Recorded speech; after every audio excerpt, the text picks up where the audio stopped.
So I want to start with just a very simple quote, and it comes on the home page of the American Board of Medical Specialties, so our counterpart in medicine. The American Board for Medical Specialties, recognized as the gold standard in physician certification, believes higher standards for physicians means better care for patients. We will be crafting our version of that statement for the homepage of the National Board for Professional Teaching Standards. What I hear in that statement is that certification is the medical profession's assurance to the public that this is an accomplished practitioner. And since they believe that certified physicians make a difference in patient care, you must conclude only one thing. You have to have as many board-certified physicians as possible. That's how it works. The medical profession has become, I think we'd all agree, the epitome of the definition of a profession. It's not perfect. It never will be perfect. Human endeavors cannot be perfect.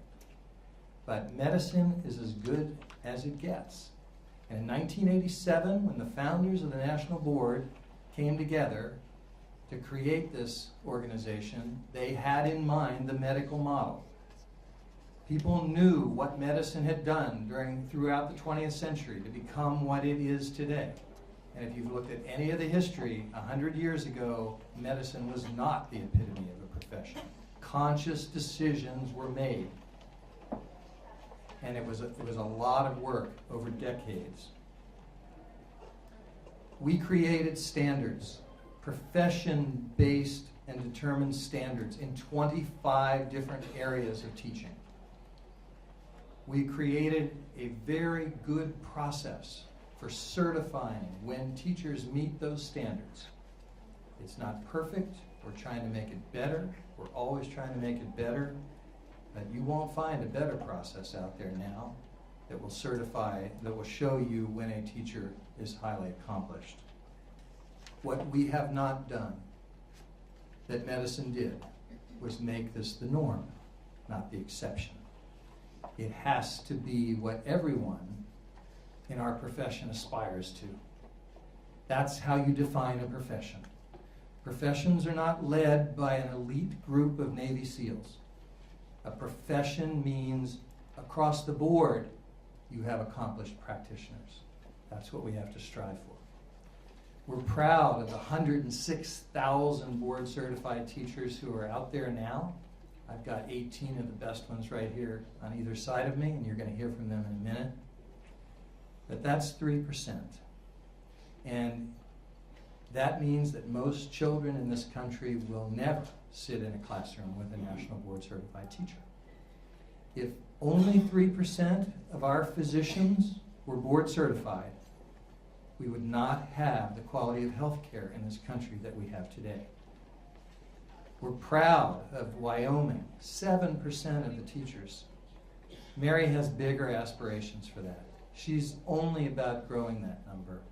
And the board certified teachers in the state of Wyoming are helping to do that. What we want to talk with the members of the House and the Senate who have lived this experience themselves as physicians, we think that they are in a great position to understand what we're trying to do to help teaching get to the same place. No one talks about this work better than board certified teachers, and I'd like to turn to some of them now.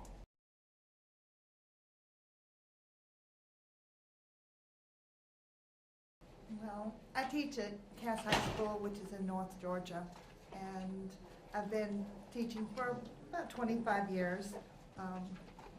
One of the most important things that helped me with National Board Certification was the reflection process.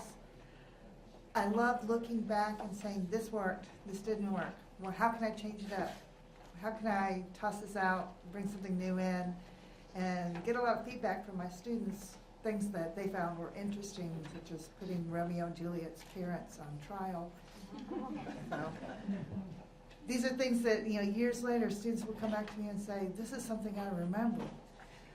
But I guess it's more of the individual dreams that have influenced me the most, because I have students who, one student last year, Hazel, wanted to go to BYU. No way she could ever go to BYU.